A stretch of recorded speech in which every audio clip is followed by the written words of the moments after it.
Reverend Sharpton, I want to thank you for all you do for so many. There are so many families here who have been personally touched by your leadership and your strength and your fellowship.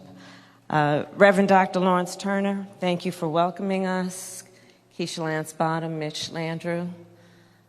We are here on behalf of the people of our country and our President, Joe Biden.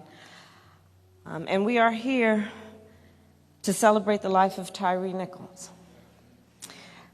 Mrs. Wells, Mr. Wells, you have been extraordinary in terms of your strength, your courage, and your grace.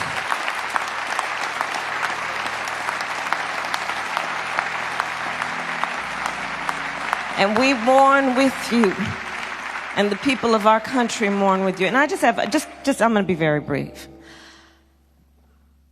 Mothers around the world,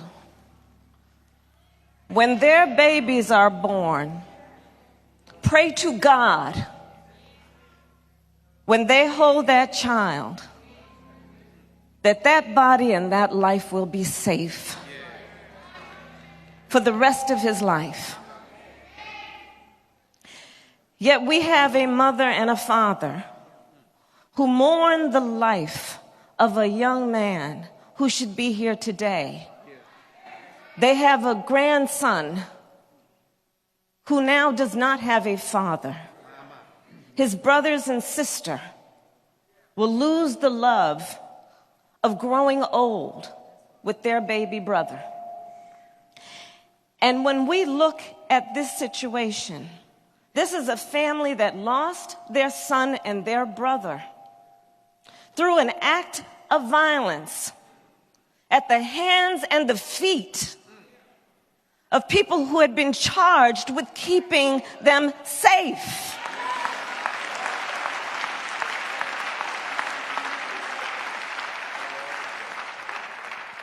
And when I think about the courage and the strength of this family, I think it demands that we speak truth.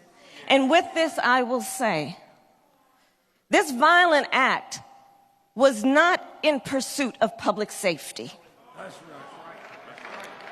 It was not in the interest of keeping the public safe, because one must ask, was not it in the interest of keeping the public safe that Tyre Nichols would be with us here today?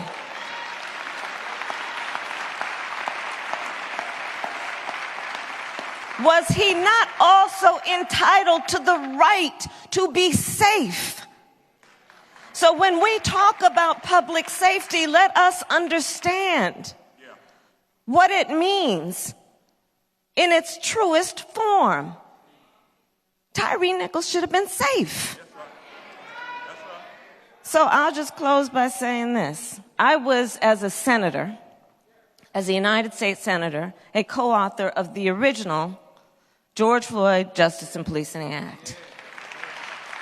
And as Vice President of the United States, we demand that Congress pass the George Floyd Justice and Policing Act. Joe Biden will sign it. And we should not delay, and we will not be denied. It is non-negotiable. And with that, I'll just, Pastor, if you don't mind, one of my favorite verses in Scripture is Luke chapter 1, verse 79, which tells us God will help us to shine a light upon those who sit in darkness and in the shadow of death, to guide our feet in the way of peace. Let our memory of Tyre shine a light on the path toward peace and justice. Thank you.